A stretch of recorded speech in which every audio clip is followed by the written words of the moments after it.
ఒక మేకల మందలో బుజ్జి మేకపిల్లొకటి ఉండేది. వయసులో చిన్నదైనా తెలివితేటల్లో పెద్దవాళ్లకు ఏమాత్రం తీసిపోయేది కాదు. ఒకరోజు యజమాని మేకలను కొండ దిగువకి మేత కోసం తోలుకెళ్లాడు. ఆ కొండపైన ఒక పెద్ద అడవి ఉంది.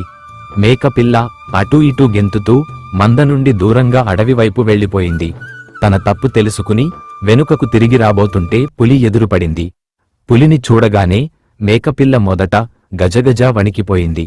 ఎలాగోలా గుండె చిక్కబట్టుకుని ధైర్యంగా పులి ముందు నిలబడింది. పులి మేకపిల్ల మీద దూకడానికి సిద్ధంకాగానే, పులిరాజా, ఒక్క నిమిషం ఆగండి. మీకు నేను 3 నిజాలు చెప్తాను. అవి నిజమని మీరు ఒప్పుకుంటే నన్ను తినకుండా వదిలేయాలి అంది మేకపిల్ల. మేకపిల్ల మాటలు ఆసక్తిగా అనిపించడంతో, సరే చెప్పు అంది పులి కుతూహలంగా. నువ్వు మిగతా పులులతో ఈరోజు నాకో మేకపిల్ల ఎదురుపడింది. అయినా చంపకుండా వదిలేశాను అని చెబితే అవి నమ్మవు, నిజమేనా? నిజమే అని తలూపింది పులి.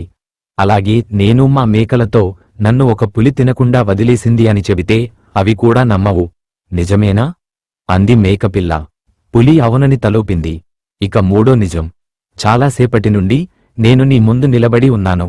నువ్వు నన్ను చంపకుండా నిలబడి మాట్లాడుతున్నావు.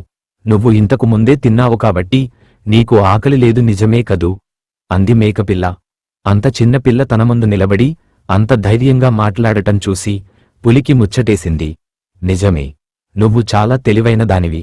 నిన్ను వదిలేస్తున్నాను పో అంది. అమ్మయ్యా, ఇంకెప్పుడు అమ్మని వదిలి వచ్చేయకూడదు అనుకుంటూ అక్కడి నుండి పారిపోయింది మేకపిల్ల.